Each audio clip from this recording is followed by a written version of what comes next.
জাতীয় দলের জার্সিটা মিস করেন কেন? না, মিস কেন করবো? আমি তো ফুটবল খেলি। জাতীয় দলের জার্সিটা মিস করেন কেন? না, এখন ওনার থাকা অবস্থায় আমার কম কিনা এবং উনি থাকা অবস্থায় আমি যাবো কিনা সেটাও তো একটা ব্যাপার থাকে না। হ্যাঁ, আমার মনে হয় যে এটা নিয়ে আসলে কথা বলা উচিত না। ওরা যেহেতু একটা ভালো মিশনে আছে, ওদের প্রতি শুভকামনা জানান, ওদের জন্য দোয়া করুন। আমার মনে হয় যে এটা সব থেকে এখন বড় জরুরি। আমি প্রথমেই আসলে ধন্যবাদ এবং কৃতজ্ঞতা জানাচ্ছি আমাদের ফুটসাল কমিটির চেয়ারম্যান ইমরান স্যারকে। বাংলাদেশে আসলে প্রথমবারের মতো এত সুন্দর করে আয়োজন করা, আমি শুনছিলাম হয়তো এর আগে বহু বছর আগে একবার হয়েছিল, বাট প্রফেশনালিভাবে আমার মনে হয় যে ফুটসালের যাত্রাটা এটার মধ্য দিয়েই আসলে সকল মানুষের কাছে আসলে প্রচার হবে, মানুষ উৎসাহিত হবে ফুটসালটা যে কী সেটা আমার মনে হয় যে মানুষ এটার মাধ্যমে জানতে পারবে।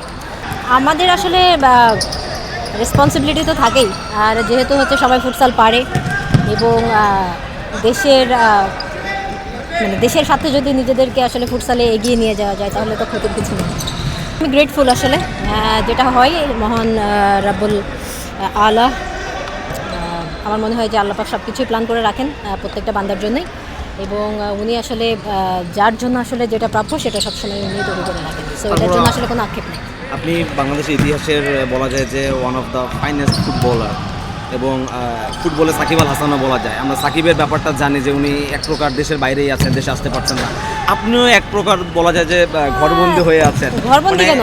কিছুটা কি আক্ষেপ কাজ করে নাকি যে দেশের ফুটবলকে দেশ এত কিছু দেওয়ার পরেও? দেশ আমার কাছে আসলে আগে। আমি চেষ্টা করেছি দেশের জন্য সব কিছু করার, যেটাই হয়েছে সেটা আসলে সব কিছু দেশের চিন্তা করেই করা, কারণ দেশ আমার, এবং দেশের সম্মানার্থে সবসময় যেটা দরকার হয়েছে সেটাই সবসময় করে এসেছি। 15-16 বছর ফুটবল খেলেছি, দেশকে প্রতিনিধিত্ব করেছি। এখনও আমার অবশ্যই যদি তারা মনে করেন যে ফুটবলে দরকার আছে, অবশ্যই আমি যাবো, কেন যাবো না।